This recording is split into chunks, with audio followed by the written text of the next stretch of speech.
Čovek pred kojim su svi drhtali u ringu. Bio je kao parni voz koji udara i nosi sve pred sobom. Vodio je uzbudljiv i kontroverzan život sa puno uspona i padova.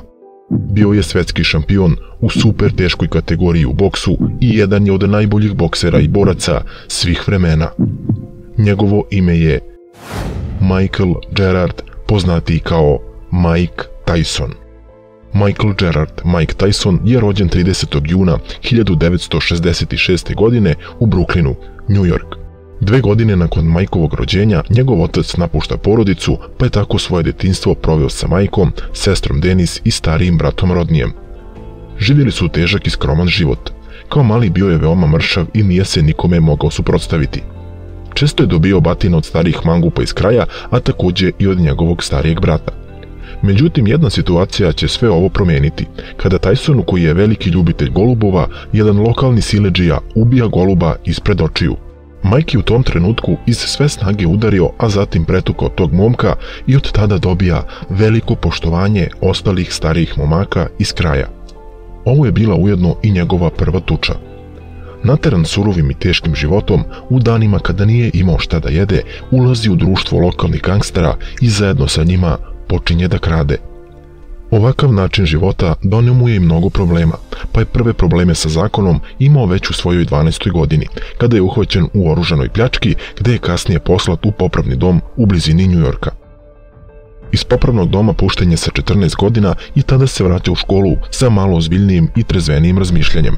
Tada Tysonov profesor fizičkog uočava njegov potencijal za boks i upoznaje ga sa tada legendarnim trenerom Cusom D'Amatom. Tysonova majka umire kada mu je bilo 16 godina i D'Amato postaje njegov glavni staratelj. 1983. godine ponovo se našao u popravnom domu zbog neprimjerenog ponašanja prema jednoj devojčici.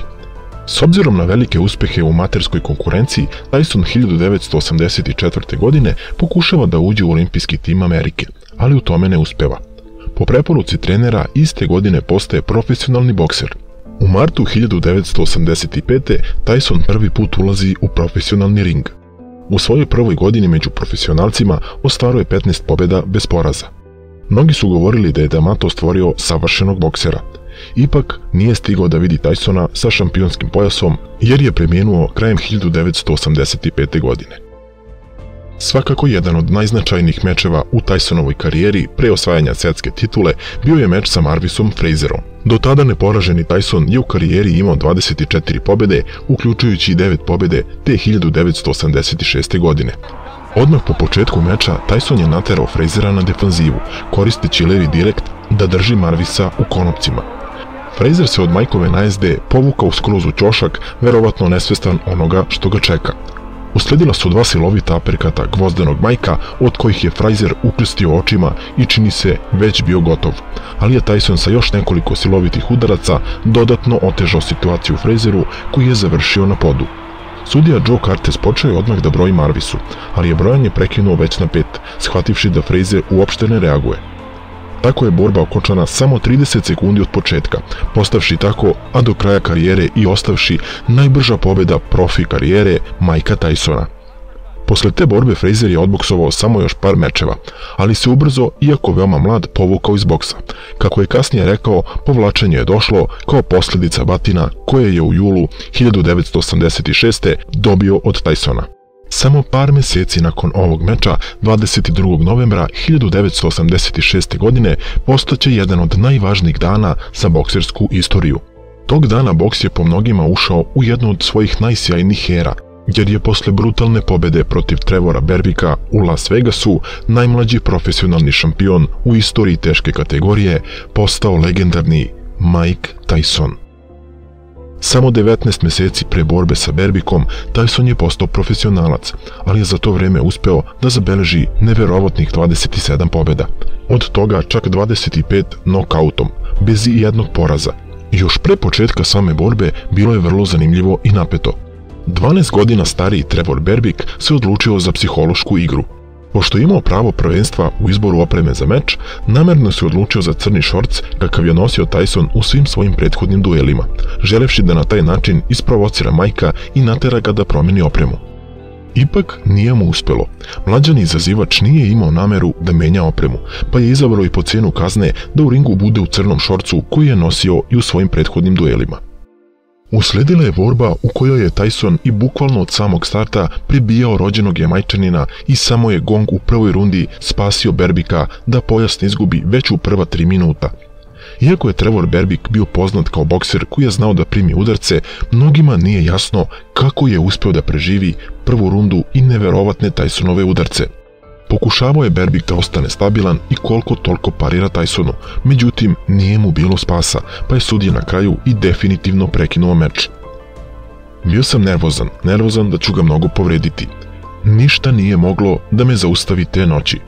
Iskreno, nisam došao da se borim, došao sam da ga prebijem jer sam znao da ću imati bolji život posle te borbe, rekao je Tyson mnogo godina kasnije o borbi posle koje je postao najmlađi šampion u istoriji teške kategorije. Legenda kaže da je Mike posle meča sedeo sam u stolici hotela u Las Vegasu sa WBC pojasom, pokušavajući da ubedi sebe da je postao šampion planete. Inače, Tyson je od ove borbe profitirao $1,5 miliona.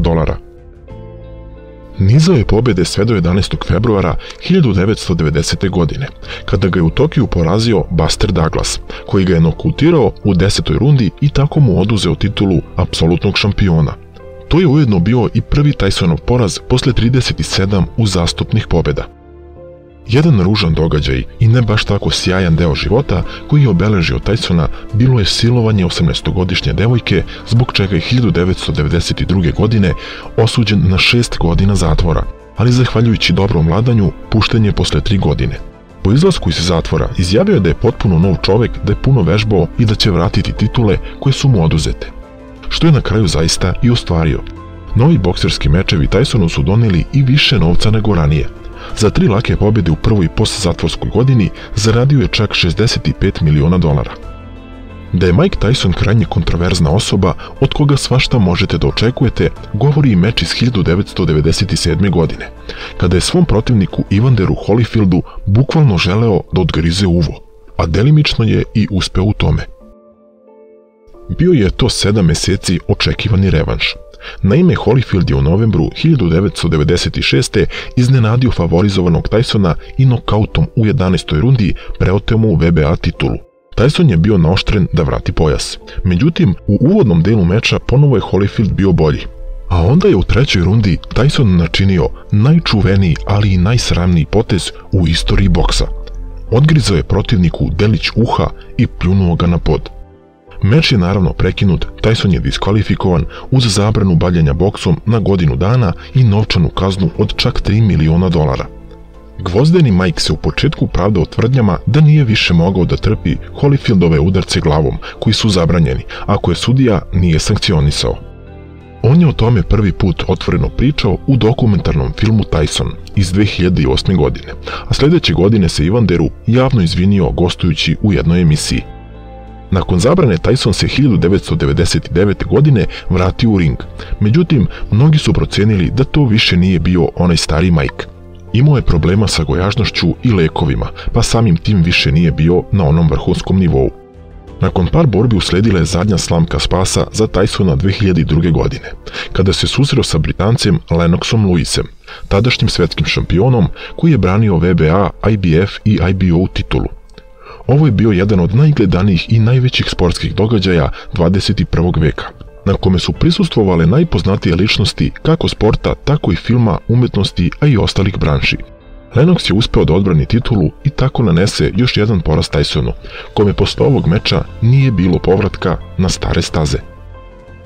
Nedugo nakon toga, 2005. godine, nakon poraza od Kevina McBridea, Mike Tyson je okončao svoju profesionalnu karijeru. Nakon penzionisanja, Tyson je doživeo ozbiljne financijske probleme i čak je u jednom trenutku objavio bankrot, a često je imao i problema sa zakonom. Da bi popravio svoje loše financijsko stanje, u narednim godinama Tyson se oprobao u različitim oblastima umetnosti i posla. Počeo je aktivno da se pojavljuje u raznim filmovima, od kojih su najpoznatiji Rocky Balboa i Mamurluk u Vegasu. Ženio se 3 puta i otac je 7 dece, s tim što mu je jedno, nažalost, preminulo. Veliki je ljubitelj golubova i često je u svojim najtežim trenucima života odlazio na krov zgrade kako bi se družio sa njima, jer kako kaže, golubovi za njega predstavljaju mir i spokoj i među njima se osjećao upravo tako. Također voli i tigrove, pa je čak jednog i imao za kućnog ljubimca, sa kojim se pojavljivao i u filmu Mamurluk u Vegasu.